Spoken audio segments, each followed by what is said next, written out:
ማወቅ ማመን ያለባችሁ ነገር የኢትዮጵያ ህልውናና ሶቨርኒቲ ስጋት የሆነበት ዘመን አልፏል። እንኳን የመንደር ጎረምሳ ማንም ኢትዮጵያን በኃይል ማንበርከክ አይችልም። አሁን ስጋት መኖር የለበትም። ኢትዮጵያ አንድ ናት፣ አንድ ሆና ትቀጥላለች። ኢትዮጵያን ለመበተን ኢትዮጵያን ይፈልጉ ነበር ላለፉት 100 ዓመታት። አሁን የሚፈልጉ ሰዎች አሉ። እነሱ ይጠፋሉ፣ ኢትዮጵያ ትቀጥላለች። ምንም ጥርጥር የለውም። ይሄ በዛም ወገን ይሁን በዚህ ወገን ኢትዮጵያን ቀንሳለሁ፣ ቆርሳለሁ፣ አስቆርሳለሁ የሚል ኃይል እሱ እየፈረሰ ይሄዳል እንጂ ኢትዮጵያ ምንም አትሆንም። ምንም ከዛ አልፋለች። አሁን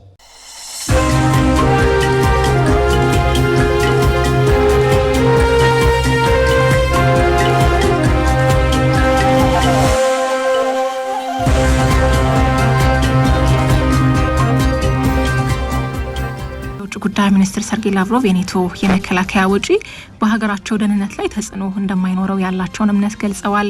የኔቶ ኢላማ 5% የሚሆነውን የሀገር ውስጥ ምርት ለመከላከያ መመደብ የሚያስከትለውን ውጤት በተመለከተ በደህንነታችን ላይ ምንም አይነት ትርጉም ያለው ተጽዕኖ ይኖራል ብዬ አላምንም ሲሉም ነው የተናገሩት። አላማችንን ሙሉ በሙሉ እናውቃለን፣ አንደብቃቸውም፣ አላማችንም የሚሳካበትን መንገድም እናውቃለን ሲሉ የውጭ ጉዳይ ሚኒስትሩ አጽንኦት ሰጥተው ተናግረዋል። ዘገባው ደግሞ የታስ ነው።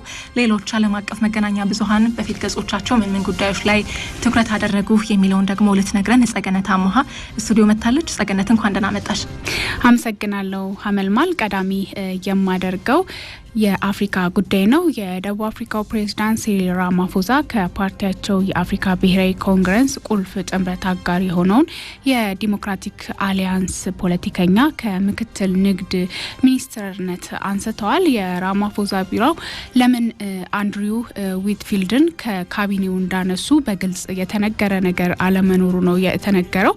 የአፍሪካ ብሔራዊ ኮንግረስና የዲሞክራቲክ አሊያንስ በምርጫ የፓርላማ አብላጫ ካጣ በኋላ ባለፈው አመት ሁለቱ ትልልቅ ፓርቲዎች ጥምር መንግስት መመስረታቸው ይታወቃል። የአፓርታይድ ስርዓትን ካበቃ በኋላ የቀጠለው የዘር ልዩነት ለመፍታት በመንግስት ፖሊሲዎች ሁለቱ ወገኖች ፍጥጫ ውስጥ ገብተዋልም እየተባለ ነው። የዲሞክራቲክ አሊያንስ ፓርቲ በዊትፊልድ መባረር ከአመራሩ ጋር ተገናኝተው አቋም እንደሚሰጡ ቃል አቀባዩ ዊል ለሮይተርስ ተናግረዋል።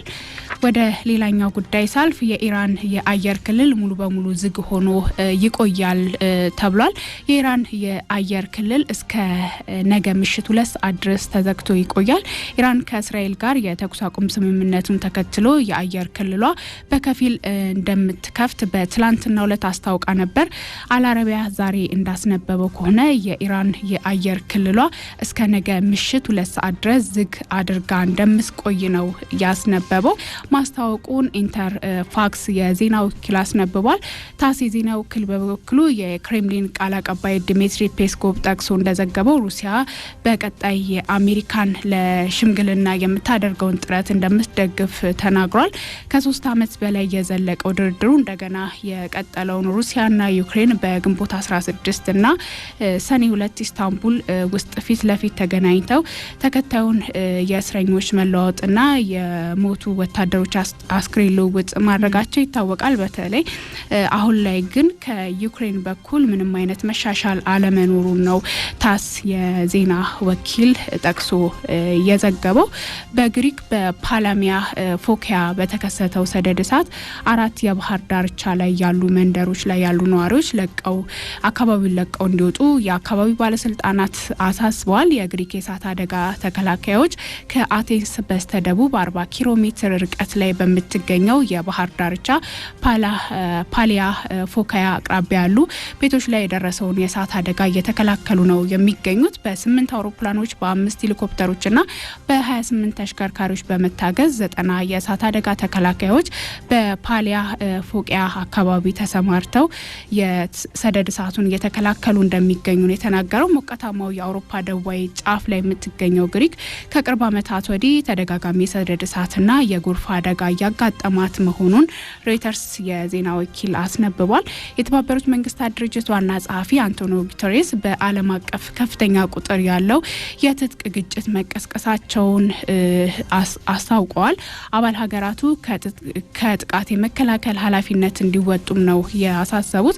ጉተሬስ የተባበሩት መንግስታት ድርጅት የመጠበቅ ኃላፊነት 20ኛ ዓመት ምክንያት በማድረግ ለጠቅላላው ጉባኤ ባደረጉት ንግግርም ከሁለተኛው የዓለም ጦርነት ማብቂያ በኋላ ከፍተኛ ቁጥር ያላቸው የትጥቅ ግጭቶች እያየን ነው ሲሉም ተናግረዋል። በዓለም የመሪዎች የውጤት ሰነድ ላይም የተገለጸው መርህ አባል ሀገራት ህዝባቸውን የጦር ወንጀሎችን በሰው ልጆች ላይ ከሚፈጸሙ ወንጀሎች እንዲከላከሉ ይጠይቃል። አሁን ላይ መርሁ እየተሻረ ነው ሲሉም ጉተሬስ ተናግረዋል። ቃላችንን እንጠብቅ፣ ትብብራችንን እናጠናክር፣ እናም የህዝብ ጠበቃ ዘላቂና ሁለንተናዊ ተግባር እናደርግ ማለታቸውን አፍሪካ ኒውስ ነው ያስናበበው። ከውጪ ደግሞ በትንታኔ ወደምንመለከተው ጉዳይ ስናልፍ አሜሪካ በኢራን ላይ ጥቃት መፈጸሟን ተከትሎ የዋሽንግተንና ቴህራን ውዝግብ ሌሎች ሀገራትንም የሚነካ ሆኗል። ጥቃቱ በኒውክሌር መርሃ ግብር ጉዳይ ሰፊ አጀንዳ የሚከፈትበትን ሰሜናዊ ኮሪያም የነቃ ስለመሆኑ እየተነገረ ነው። ጉዳዩ ለሰሜን ኮሪያ ምን ምልክት አለው? ቤዛዊት ተፈሪ ደግሞ በትንታኔ ተመልክተዋለች። ለ12 ቀናት በዘለቀው የኢራን እስራኤል ጦርነት ውስጥ አሜሪካ ግጭቱን እንደ መልካም አጋጣሚ በመጠቀም በኢራን የኒውክሌር ማብላያ ጣቢያዎች ላይ ያዘነበቻቸው ቦምቦች በዓለም ዙሪያ ላሉ በተለያየ የኃይል ደረጃ ላሉ ሀገራት የተለያየ ትርጉም ይሰጣል። የአሜሪካ ቦምቦች ከቴህራን የኒውክሌር ምኞቶች ጋር የተሳሰሩ ተቋማትን ኢላማ ማድረጋቸው በምስራቅ እስያ የሚገኙ ፖሊሲ አውጪዎችና ተንታኞችን ከወዲሁ ከወሳኝ ጥያቄ ጋር እንዲጋፈጡ አድርጓል። በስትራቴጂክና ዓለም አቀፍ ጥናት ማዕከል የኮሪያ ሊቀመንበር ቪክቶር ቻን እንደሚገልጹት ዋሽንግተን በቴህራን የኒውክሌር ንብረቶች ላይ የፈጸመችው የአየር ድብደባ የኒውክሌር ጦር መሳሪያዋ ከኢራን እጅግ የላቀ ወደ ሆነችው ሀገር የተለየ መልእክት ይልካል። ነገሩ የተለየ ትርጉም የሚሰጣት ሀገር ሰሜን ኮሪያ ናት። ልክ እንደ ኢራን ሁሉ በኒውክሌር ማበልጸግ ፕሮግራሟ ከዋሽንግተን ጋር ኒውክሌር መታጠቃትቺም ስራሽን አቁሚ አላቆምም ሰጣ ገባ ውስጥ ያለችው ፒዮንግያንግ ነገሩን በተለየ ትኩረት እንደምትመለከተው ተንታኞች ይገልጻሉ።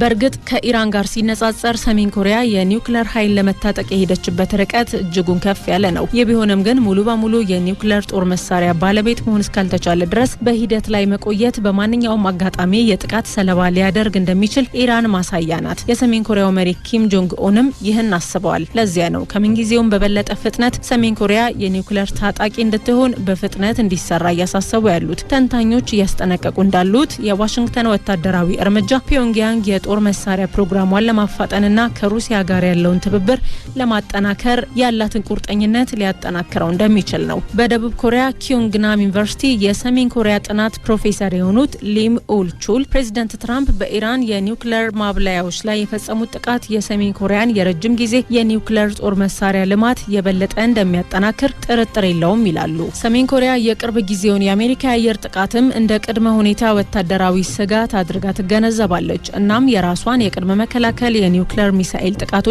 አቅም ለማሳደግ ጥረቷን ያፋጥናል ሲሉ ሀሳባቸውን አጋርተዋል። በኪም እይታ በቅርቡ የአሜሪካ ጦር ኢራን ውስጥ የወሰደው እርምጃ አሳሳቢ አመንክዮ ይተክላል። በእርግጥ ለዚህ ከኢራን በፊትም ኢራቅና ሊቢያ የአሜሪካ መር ጣልቃ ገብነት ትምህርቶች ናቸው ይላል ዘገባው። የኒውክሌር ጦር መሳሪያ የሌላቸው ሀገራት ከኢራቅና ሊቢያ እስከ ኢራን ለአሜሪካ መራሹ ጣልቃ ገብነት ተጋላጭ ሆኖ ስለታየ ሩሲያ ዩክሬንን መውረሯን ተከትሎ ግንኙነታቸው ከምንጊዜውም በላይ በብዙ መልኮች እየጠነከረ የመጣው ሰሜን ኮሪያና ሩሲያ በዚህ ወሳኝ ጊዜ ወታደራዊ ትብብራቸውን ለማጠናከር የበለጠ መስራታቸውም ግልጽ ነው። ሊም እንደሚያክሉት በሰሜን ኮሪያና በሩሲያ መካከል ባለው ስትራቴጂካዊ ጥምረት ላይ በመመስረት ፒዮንግያንግ ወደ ጋራ ጦር መሳሪያ ልማት፣ የጥምር ወታደራዊ ልምምዶች፣ የቴክኖሎጂ ሽግግርና በሁሉም ኢኮኖሚያዊና ወታደራዊ ጉዳዮች ላይ ወደ በለጠ የጋራ ትብብር ሊሸጋገር ይችላል። ሰሜን ኮሪያ ከ14000 በላይ ወታደሮችንና ሚሳኤሎችን እንዲሁም ሮኬቶችን ጨምሮ በሚሊዮን የሚቆጠሩ ጥይቶችን ለሩሲያ ልካለች። በምላሹ ሩሲያ